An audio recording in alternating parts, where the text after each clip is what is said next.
Hello everyone, thanks so much for the warm welcome, Brendan, and our Sam described what we do really beautifully there. So I'm from the village and we have a space in Pollock, so in normal times we work from there in the south of Glasgow serving the community, and we work across Glasgow and beyond. Beyond Scotland sometimes.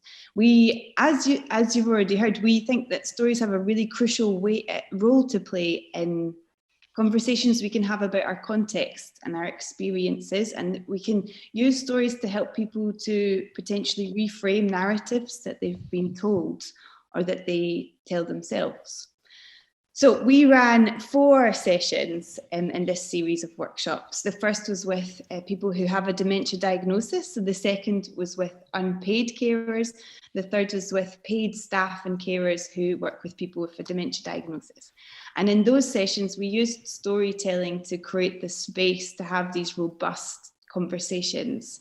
And as Sam described, we created fictional characters onto which we can add our experiences. And interestingly, one of the characters would have liked forget-me-nots. He was a musician and he was really missing having that connection from his band. So I wish I'd known about that at the time. We created these characters together and we thought a lot about care and we thought about community and what that means. And from those sessions, we pulled out the priorities that we'll go on to talk about in a little moment. We also ran a 4th session, which was a trial for us. We ran an online training program for people who we thought might be able to use the techniques that we've adapted and developed at the village. We realised that as we're not working face-to-face as much anymore, the impact of the work we're doing at the village has changed, potentially minimised. And we thought that by sharing the learning and allowing other people to use these techniques and hopefully apply them to their contexts, their very varied contexts, we could amplify the impact of this work. And this was a really interesting and I think successful research project, and we'll carry it on and we'll see where that goes. If you'd told me a year ago that we'd have to do this online, that I'd have to adapt my whole practice, I wouldn't have believed you and I might not have thought it was possible. I think as with storytelling, I probably dug my heels in a little bit at the beginning of this year saying, no, storytelling is, we say in the Scottish storytelling scene, eye to eye and heart to heart. It has to be face to face. It's a bit cheesy, but it's true. And I probably would have thought the same about care.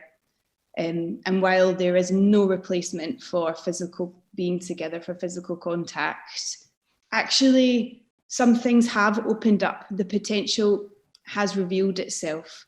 There are some silver linings. You can build connection across a screen. You can build a community, and sometimes the communities can broaden out when we work on online platforms. So I was really pleased that we were able to find a way to transfer the practice online for this time.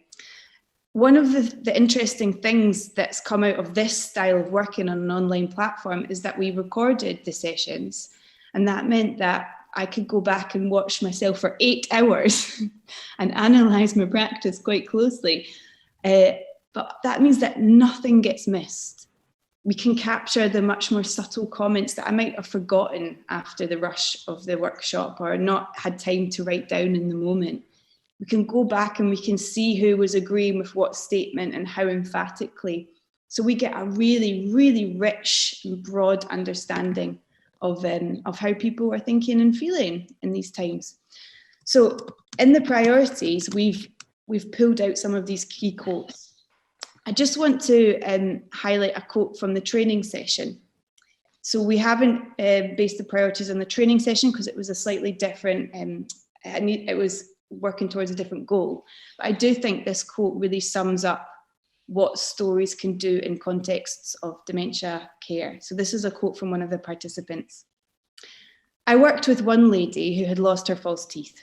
She came in the next day, full on tears, saying that 2 little animals had came in and they had stole her teeth away from her, and she was so upset and she felt like her home had been violated. The truth is that 2 little animals wouldn't have come in and stolen her teeth.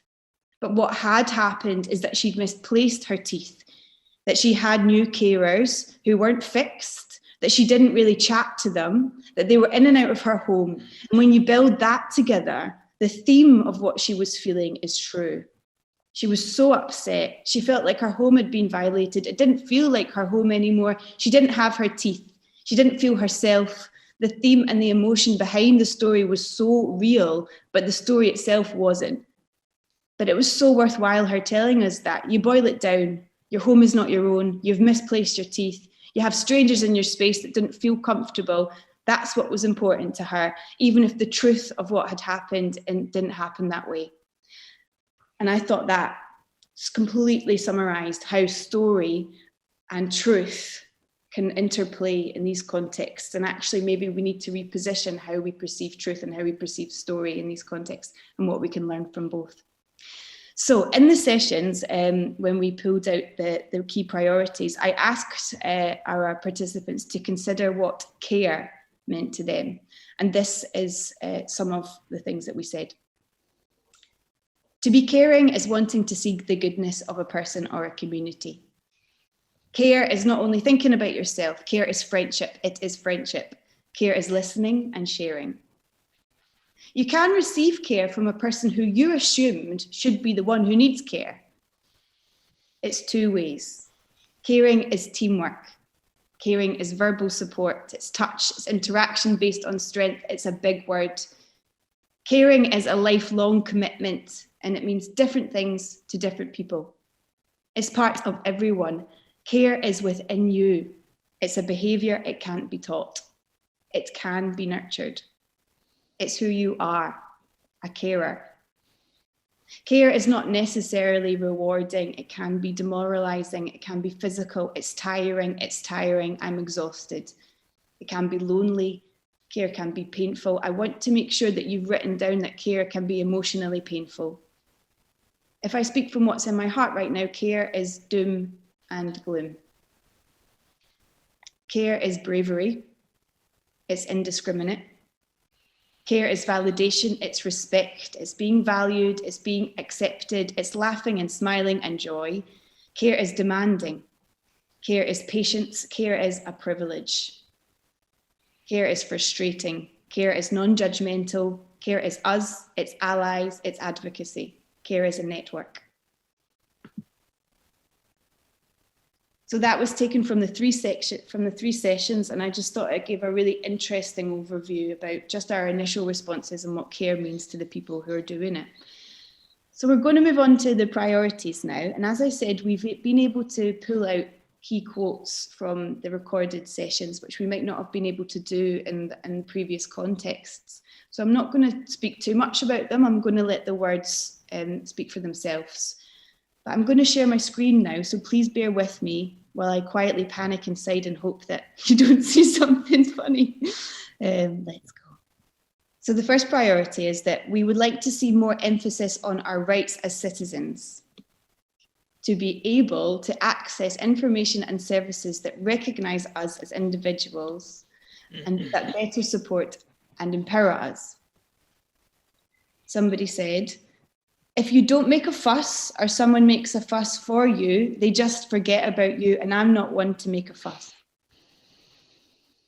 The second priority, as we face increasing social isolation and people may be struggling with mental health, we need a variety of options available to us to remain connected with peers and those in our communities. If I really speak from what's in my heart right now, care means doom and gloom. Oh, now I have to figure out how to change the slide. There we go.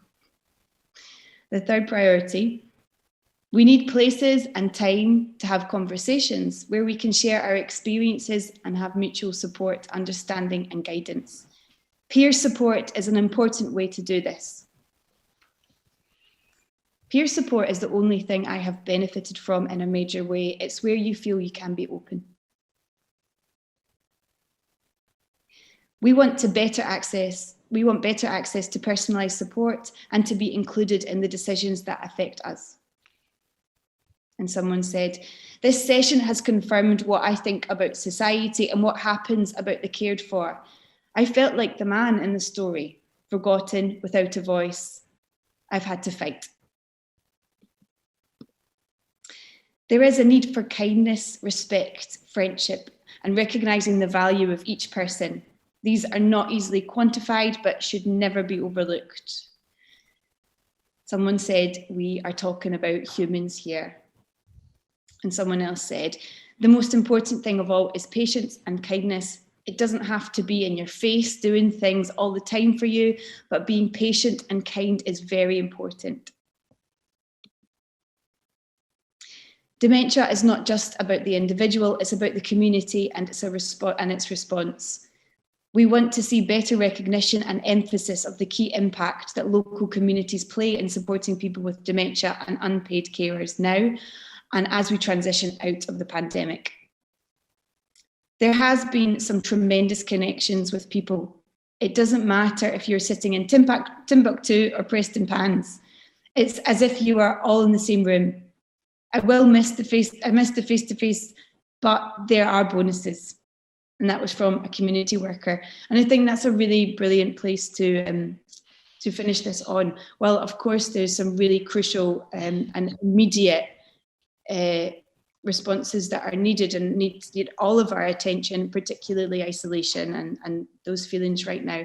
The final session with the trainers, it felt really important, and the staff members, it felt like they really wanted a space to share the exciting innovations that have happened in the face of this challenge that we've all faced. It was a really positive space to end on, and some incredible work has happened, some very exciting and creative responses to such a challenging time. So although there were some real serious things we need to address, I was very happy that we ended somewhere looking forward. So thank you so much, and I'm going to pass back to Brendan now.